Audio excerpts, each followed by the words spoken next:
Hey there! Welcome to Inside My Book Fort.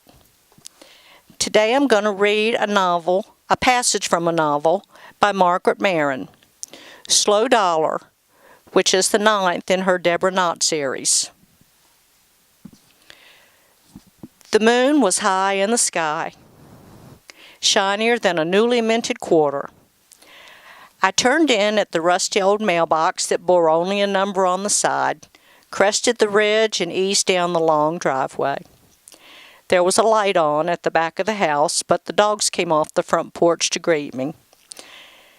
As I looked more closely, I saw Daddy sitting there on the swing in the deep shadows cast by the tall magnolia trees that grew along the path. "Was wondering if I was going to see you tonight," he said when I got out of the car. I turned and looked down the slope to the edge of the yard and our family graveyard. With the moon nearly full, I could see Duck Aldcroft's funeral tent and a dark mound beyond.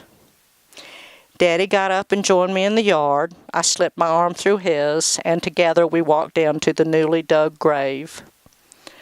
That dark mound was the dirt that had been dug up, covered now with carpeting that I knew to be navy blue, though it would have been hard to tell in the moonlight even when it was this bright. "Never could understand why grave diggers feel they got to hide the dirt," Daddy said. "You reckon they think people don't know what's going to be covering them?" "Have you talked to Andrew today?" I asked. "No, but the last I heard, he's sober now. Seen a lot of April and the girls, though," he added dryly. "They and Maddie's got enough to feed the 5,000, eating tables full of cakes and pies."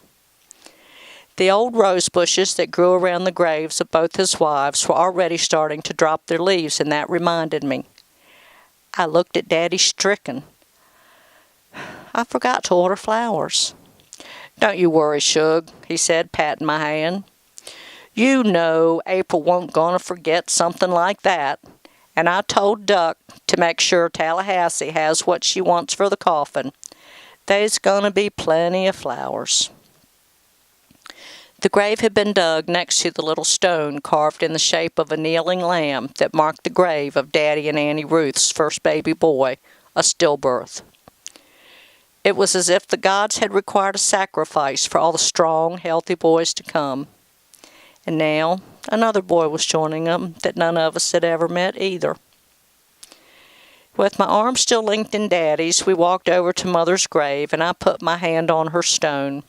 Susan Stevenson Knott. It's not that I think dead spirits inhabit the graves of their bodies, but this was as close as I could ever physically get to both my parents. I took a deep breath. "Dwight's asked me to marry him," I said, speaking as much to my mother as to my father. Suddenly, unexpectedly, I found myself too choked up to continue. At last, Daddy asked quietly, "How did you answer him, daughter?" I told him yes. He pulled his arm free of mine, stepped back, and tilted my chin up till the moonlight fell full on my face. His own face was stern, and in this light looked as if it, too, were carved from marble. "Except for when you decided to run for judge, I ain't never said a word to you about the way you lived your life, the things you done, the men you been with. Have I?" "No, sir." "I figured you won't hurt nobody but yourself, and what you done was your own business. But if you marry Dwight and mess up, well now, that's gonna hurt a lot of people. Daddy," he held up his hand, "hear me out, Deborah. I'm right partial to Dwight. He's a good man, and he deserves a good wife. You gonna forsake all others and cleave only to him so long as you both shall live?" "Yes, sir." Tears streamed down my face, and my hand still lay on Mother's stone as if it were on a Bible. "All right, then." He opened his arms to me and held me against his chest till I quit crying.